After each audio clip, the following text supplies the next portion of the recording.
Mesdames et messieurs, bonjour, heureux de vous retrouver pour cette nouvelle édition de votre journal de 15 heures dont voici les titres. Les enfants djiboutiens découvrent les institutions du pays. Ils ont été reçus notamment par les institutions ou les hautes autorités du pays. Et les factions rivales de l'ex-rébellion Sénéca s'affrontent en Centrafrique. Merci à vous de nous rejoindre. La délégation des jeunes enfants représentatifs des enfants djiboutiens a été reçue ce matin par les officiels de la primature, notamment par le Premier ministre Abdelkader Kamel Mohamed. Chaleureusement accueilli à la salle VIP du cabinet par le Premier ministre lui-même, la délégation a reçu les encouragements exprimés par Abdelkader Kamel Mohamed.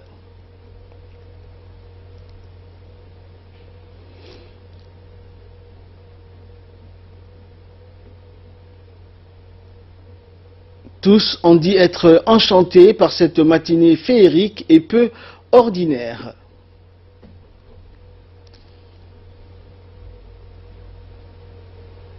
Ils ont ensuite pu visiter les différents espaces de ces lieux symboliques de la République après la présidence, longeant la galerie après des portraits des anciens premiers ministres dans la grande salle de réunion qui accueille chaque semaine les réunions du Conseil interministériel.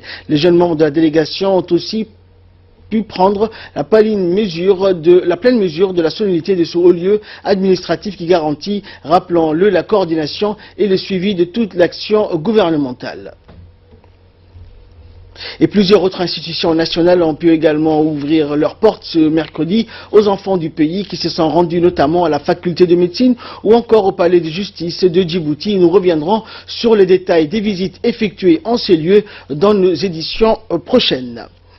Toujours en nouvelles du pays, la Poste de Djibouti et CAC Bank ont procédé ce matin à la signature d'une convention de partenariat entre les deux établissements.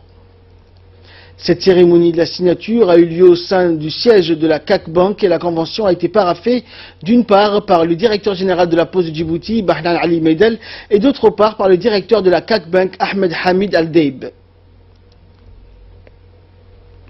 Après la cérémonie de signature, le directeur général de la Poste de Djibouti, Bahnan Ali, nous a expliqué la portée de la convention entre les deux institutions et les deux établissements.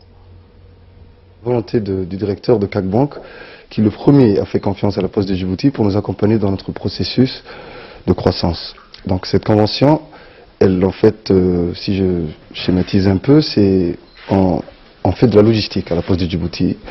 On va faire ce qu'on appelle du e-commerce. Pour cela, nous avons besoin de moyens de paiement. N'étant pas une banque, la Poste de Djibouti a besoin d'un partenariat. Donc nous avons parlé avec CAC Bank. Et CAC Bank, par le biais de sa carte prépayée, Mastercard, va nous permettre de proposer à nos clients des moyens de paiement.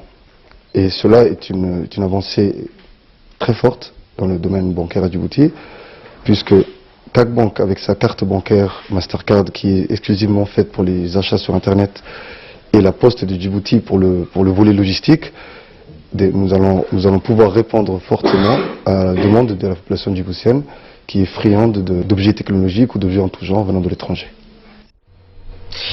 L'hôtel des impôts a entamé une opération de recensement dans toutes les zones résidentielles de la ville de Djibouti en vue de récolter les impôts fonciers. Toutes les demeures en location ou maisons occupées par leurs propres propriétaires seront annuellement soumises à un impôt foncier et donc redevables par approvisionnement les caisses de l'État. Pour cela, des fonctionnaires issus des deux départements ministériels, en l'occurrence l'hôtel des impôts qui est placé sous la tutelle du ministère du budget et le service des domaines qui est lié au ministère des Finances, ont entrepris depuis hier des enquêtes sur le terrain afin de recenser toutes les maisons devant s'acquitter de l'impôt foncier.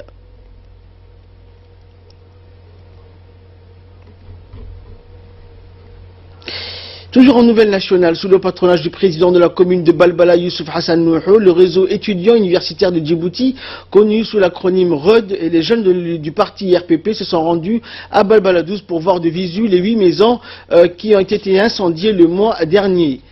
Après l'aide fournie par l'État en donnant des ciments et autres matériels de construction, ce fut le tour du quartier 12 de venir en aide aux personnes sinistrées en leur donnant cette fois ici des fonds en espèces qui ont été collectés par les habitants du quartier de Balbala 12. Chaque maison a eu droit à une somme de 66 000 francs djibouti. Le président de la commune de Balbala a félicité les habitants de ce quartier pour leur geste généreux, un geste qui veut tout dire, c'est-à-dire subvenir aux besoins des proches, qui est un geste de solidarité sociale. Cette remise de fonds en espèces pour les sinistrés des incendies a vu la participation, outre du président de la commune, du député de Balbala, Nour Warsama, ainsi que du président du RED, Ahmed Suleiman. La même délégation a lancé donc hier après-midi à Balbala 10 les premières activités du programme au niveau associatif pour la commune de Balbala. L'objectif du programme au service des populations est de montrer à la jeunesse djiboutienne du président de la République, Ismaël Omar Guelleh, que par son effort et son encouragement et son soutien, les jeunes djiboutiens ont tout pour s'épanouir. La délégation a été bien accueillie par la population du quartier de Balbala 10 pour voir, mais aussi pour prendre contact avec les créateurs de l'association qui vient en aide aux jeunes déscolarisés du quartier. Et pour ce premier contact effectué par la délégation, celle-ci a d'abord pris l'engagement de donner à l'association toute l'aide nécessaire. Et pour commencer, des stylos et des matériaux de fourniture scolaire ont été offerts par la délégation. Autre actualité nationale, un atelier de formation de 3 jours sur l'entrepreneuriat des jeunes s'est clôturé hier soir à la bibliothèque municipale.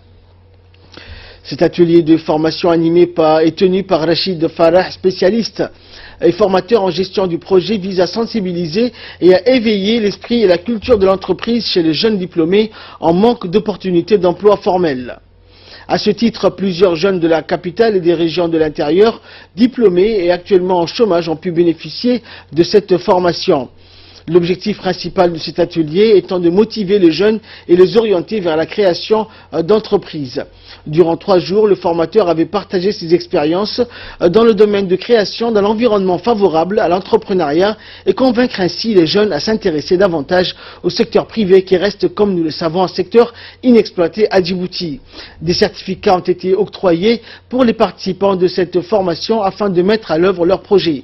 Cet atelier entre dans la politique du président de la République qui, lors de la journée nationale de l'entrepreneuriat, avait encouragé les jeunes à être créatifs pour booster la croissance inclusive et générer l'employabilité. À la fin de cette cérémonie de remise de certificats, la traditionnelle photo des familles a été prise.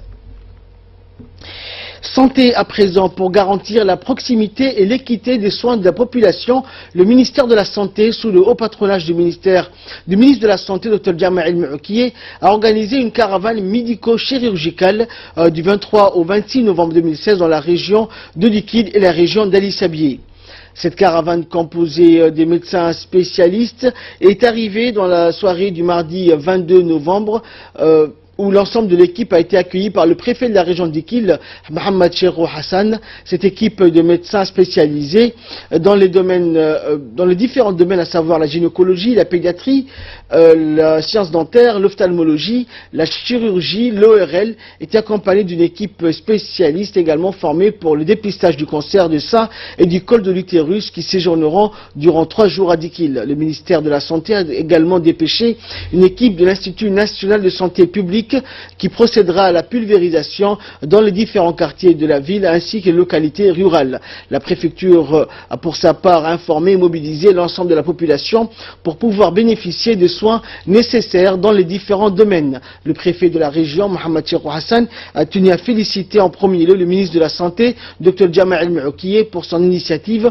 ainsi que l'équipe de médecins qui se sont déplacés à Dikil. Et vous allez suivre bien sûr dans les éditions à venir aujourd'hui les différentes consultations qui ont pu avoir lieu dans les régions de Dikil et d'Ali Sabié, ces images qui nous seront envoyées par nos correspondants sur place. Et après Dikil, direction Arta, où le préfet de la région d'Arta, Abdullah Dalal Oukiye, a annoncé ce matin, lors d'un entretien qu'il nous a accordé, le report au vendredi 2 décembre 2016 de la marche pédestre d'Arta appelée Marche de la Paix. Cette marche était organisée communément chaque année, la dernière semaine du mois de novembre. Le préfet d'Arta renouvelle à cette occasion son appel à participer massivement à cette marche dédiée à la paix qui aura lieu cette année, le vendredi 2 décembre prochain. Nous écoutons le préfet. dans le cadre de la préparatif de randonnée pédestre d'Arta. Nous avons, pour des raisons purement techniques, nous avons décidé de reporter la date qui était prévue pour le 25 novembre, parce que chaque année, on prend la dernière semaine du mois de novembre. Donc, cette année, on a décidé de reporter une semaine pour des raisons techniques. Donc, je dois informer aux participants de cette marche que la date a été reportée pour le vendredi 2 décembre 2016. Donc, j'informe à tous les participants de venir nombreux de cette marche qui sera, c'est-à-dire prévue le 2 décembre 2016. Merci. Page nécrologie, pour clore l'actualité nationale, nous avons appris avec tristesse le décès survenu hier vers 14 h à l'hôpital général Pelletier de feu Khalif Mohamed Ouaïs, connu sous le nom de Hadji Khalif. Le défunt a laissé derrière lui 2 veuves, 13 enfants et 10 petits-enfants. En ce douloureuse circonstance, la direction générale et le personnel de la radio-télévision de Djibouti a exprimé leurs sincères condoléances à la famille et aux proches du défunt, dont à son neveu Wadour, technicien à la radio-télévision de Djibouti, et prie le Très-Haut de l'accueillir dans son paradis éternel. Inna lillahi wa inna ilayhi raji'un. Et de là, nous passons à l'actualité internationale. La force de maintien de la paix des Nations Unies en République centrafricaine a déclaré mardi que l'une de ses bases avait été attaquée lors des affrontements entre groupes rivaux, ce qui a incité ses troupes à répondre. Des affrontements ont opposé lundi en Centrafrique 2 factions rivales de l'ex-rébellion Seleka. Selon la MINUSCA qui a signalé ces violences, cet accrochage a eu lieu dans la ville de Bria, située à 400 km au nord-ouest de Bangui, la capitale. Selon la force onusienne, l'un des 2 groupes, FPRC, dirigé par Noureddin Adam, a ouvert le feu sur l'une de ses bases. Les casques bleus ont riposté pour expulser ces éléments armés de la zone. Aucun bilan de ces violences n'a été donné dans le communiqué de la MINUSCA. La Centrafrique peine à se relever du chaos de la guerre civile provoquée en 2013 par le renversement de l'ex-président François Bozizé par des rebelles Seleka, majoritairement musulmans, ce qui avait provoqué une contre-offensive des milices anti-Balaka, majoritairement chrétiennes.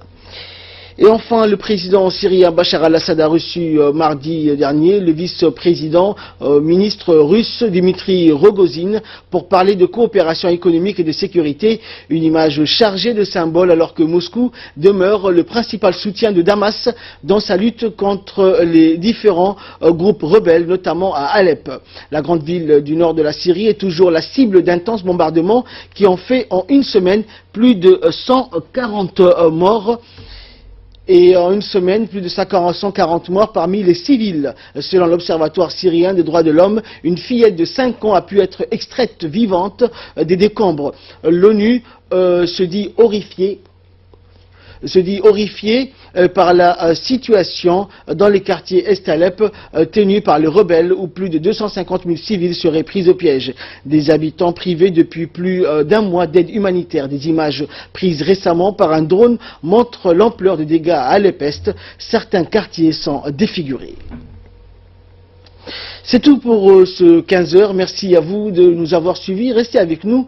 Nous allons retrouver dans quelques instants le focus. Merci donc de nous rejoindre pour ce focus de l'après-midi avec Samatar Saïd. Bonjour Samatar. Bonjour Ahmad. Donc nous allons parler de ce séisme au Japon, les vidéos du mini tsunami et des évacuations notamment. En fait, Ahmad, c'est dans l'est du Japon, un séisme a provoqué ce mardi un raz-de-marée qui a atteint 1 mètre de longueur, hauteur plutôt près de Fukushima, selon l'Agence nationale de météorologie. On peut dire qu'une alerte au tsunami avait été lancée sur 2 régions, Fukushima et Miyagi. Un avis de risque sur plusieurs heures après la secousse survenue à 6 h locales, lundi 22 h en Belgique. En raison de l'alerte, des milliers d'habitants des zones côtières avaient évacué leurs logements et des employés des entreprises riverains avaient quitté leur travail pour monter sur les abris anti-tsunami. L'Agence nationale de météorologie a prévenu que des secousses secondaires de même ampleur, magnitude 7 environ, sont probables dans les 7 prochains jours. Et nous allons parler de sport pour terminer. Ligue des champions notamment. Real Madrid et Monaco se qualifient. Lyon garde espoir. Le Real Madrid, Ahmad, valide son billet pour le 8e de finale de la Ligue des champions en emportant 2-1 à Lisbonne face au Sporting avec des buts de ses Français plutôt, Raphaël Varane et de Karim Benzema. Les tenants du titre finiront en tête de leur groupe si dans 2 semaines ils battent le Borussia Dortmund qui réussit le carton de la soirée 8-4. Le Legia Varsovie avec notamment un triplé de Marco Reus pour son retour de blessure. Les joueurs de la principauté dominent Tottenham 2-1 malgré un penalty raté par Falcao et un autre réussi par Harry Kane. On peut dire que les triples vainqueurs sortent de la Ligue Europa, ouvrent le score par Via Pareja, mais un penalty de Marchio, de but Bonuccia Mandzukic offre la victoire aux Bianconeri. Et enfin, dans la Ligue Europa, on parle plutôt d'Olympique Lyonnais, emporte 1-0 face à Zagreb grâce à Alexandre Lacazette et on sera 8e de finale à condition de battre FC Séville dans 15 jours avec 2 buts d'écart. Merci Samatar pour toutes ces explications. Merci à vous de nous avoir suivis. C'est la fin de ce focus. À très bientôt.